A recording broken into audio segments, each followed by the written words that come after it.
T Gizzard says, is there an easier way to flush Mercuries? This clip is brought to you by PartsView.com. Save money on all your boat or engine parts when you use the link and discount codes in the description below. There's probably a lot of people out there that have this complaint about a Mercury and flushing them, and mainly because like V6s and V8s, when you go to take the flush thing out, the hose is like this long, and it's sometimes you cannot get that plug out without getting pliers out and having to score it up to yank it out.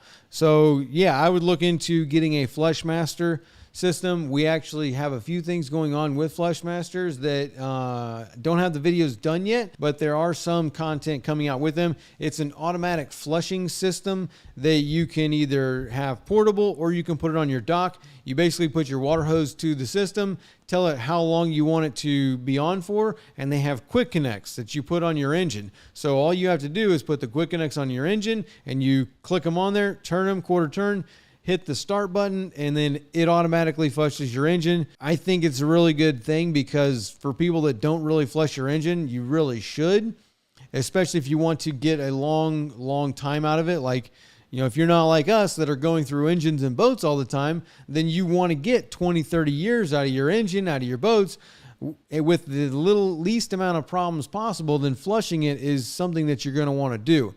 And so something like this, where for a couple $100, you just put it on your boat, you put it to the water hose, quick connects, and push the start button, and it automatically flushes your engine out and turns off when the timer goes off. I think that's probably the easiest thing that I've seen for somebody to be able to flush their engine by far. Ray Foshup, have an issue with a 2013 Mercury 40 horsepower EFI where the motor will die if I don't squeeze the primer bulb, brand new bulb and fuel filters. Well, Ray, you've got something else going on. It's not really your primer bulb. It's not really your fuel filter. So either your low pressure pump's going bad or your 40 horsepower EFI, pretty sure that has a diaphragm pump on it. So either something's going on with that or you've got a restriction somewhere that is not allowing that pump to pull the fuel. It's like a telltale sign when you've got to sit there and squeeze your primer bulb to keep the engine running.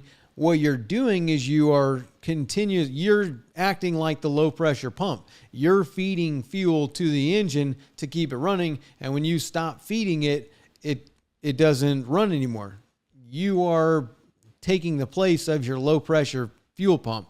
And so you've got either an issue with that pump or you've got a restriction to where that pump can't get the fuel. And since you've put new fuel filters on there and a brand new primer bulb, as if the primer bulb is not going stuck, then most likely your issue is not from the primer bulb to your fuel tank, but from your primer bulb to the engine itself, like to the fuel pump. So somewhere in there, maybe in the rigging tube, that fuel line is probably kinked or something like that to where it's not allowing the lift pump, because it's only going to have like 2 to 4 inches of mercury of vacuum that it can create in order to pull that fuel up to your engine. So my guess is you've got something going on there, whether that be the bad pump or a restriction. You need to investigate that fuel line from your primer bulb up to your low pressure pump, and maybe even take that pump off there and investigate, see if what's going on with it. You didn't say that there's a running issue, so most likely the diaphragm isn't ruptured, because not sure if a 2013 40 horsepower EFI runs off of a lobe or crankcase pressure. I want to say it's a lobe, but I'm not 100% sure. William Lutch says we are headed to Florida in a year, and I will have saved up a bit for a used 20-foot to 23-foot bay/offshore boat, something like Key West 2019 FS, Mako 214cc, or a Sea Fox 228. Years 2019 to 2022. Is it bad if I'm looking for least amount of hours? What is too high, or is there such thing as too low? Is there such a thing as too low? We are in Denver and can't see the boats till I move there, using web to learn as much as I can. That's a great question, William. I'm sure there are tons of people in that same situation where you're looking for a boat. Maybe it's long distance. You can't go look at the boat, or the boat's a couple hours away. So Out of those three models, my favorite is probably going to be the Key West 219 FSS or FS, the Mako 214 center console, Seafox 228. I'd probably put them in that order. I'd like the Key West, then the Mako, then the Seafox.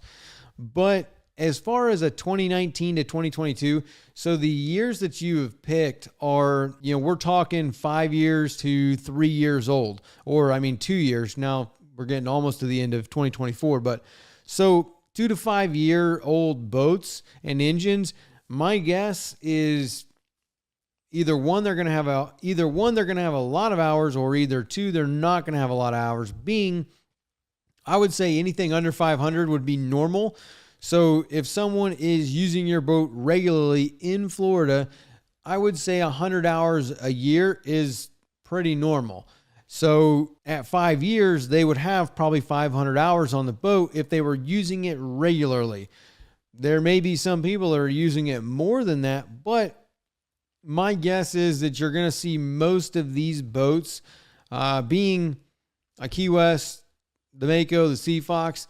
Those three models are more, I wouldn't say that those are models that you have people that are going out all the time. Not to say that they don't. I'm sure there's tons of people that have these similar models, but my look and my opinion of the models is that most likely you're going to find these boats between those years being around, 200 to 300 hours on the boat. Most likely the people that are selling them got into them 2019, 2022. They've owned them since they were new. They've had them for 4 years, and they are probably upgrading to a new boat, or they are trying to get out of boating. In those would probably be your two situations for those models. So my guess is 100 to 300 hours is probably going to be what most of these boats are going to be running. Even if they had 500 hours on the engines, I don't think you're going to see a problem with it. And also because these boats, most of them are going to be running a 150. Some of them might have a 175 or a 200. That 228 Seafox might have a 200 on it, but the 219 and the 214 most likely has a 150 or a 200. Either way, just like we were talking about earlier, that 150, Yamaha, Mercury, Suzuki, doesn't matter. I've seen them with thousands and thousands of hours. So if you get a 2021 Key West with a Yamaha F-150 with 250 hours on it, or even 500, let's say it's got 500 hours on it. That engine, 500 hours on a Yamaha F-150, that thing is just broke in. Like you got so much life left of that engine that it's not even funny. So I would not be concerned about anything. Now, if that engine's got, say, 3,000 hours on it, that means that boat was probably used commercially, and that engine was probably run pretty hard, and that it might not have been flushed. So, that's whenever you get into what's the lifestyle that engine had, and what kind of abuse was it suffering during that time. Like if it's a commercial boat and has 3,000 hours on it in, say, 2 to 3 years, that engine probably wasn't ever flushed, and it probably got beat up a lot, because in order to get that amount of time on there, you're going out all the time. Irregardless of the weather, you're going out when it's sloppy, you're going out when it's good, because you're running it all the time. When people want to go out, you're chartering. So if you get that many hours on it, that might be a little bit concerning. Other than that, no. I think those are three good models. I think that the engine, you shouldn't have anything to worry about as far as too little or too high. Most likely, most of those boats that are for sale are, again, going to be under 500. Now, if you enjoyed this clip, you can watch the full episode over here, or you can watch another one over here.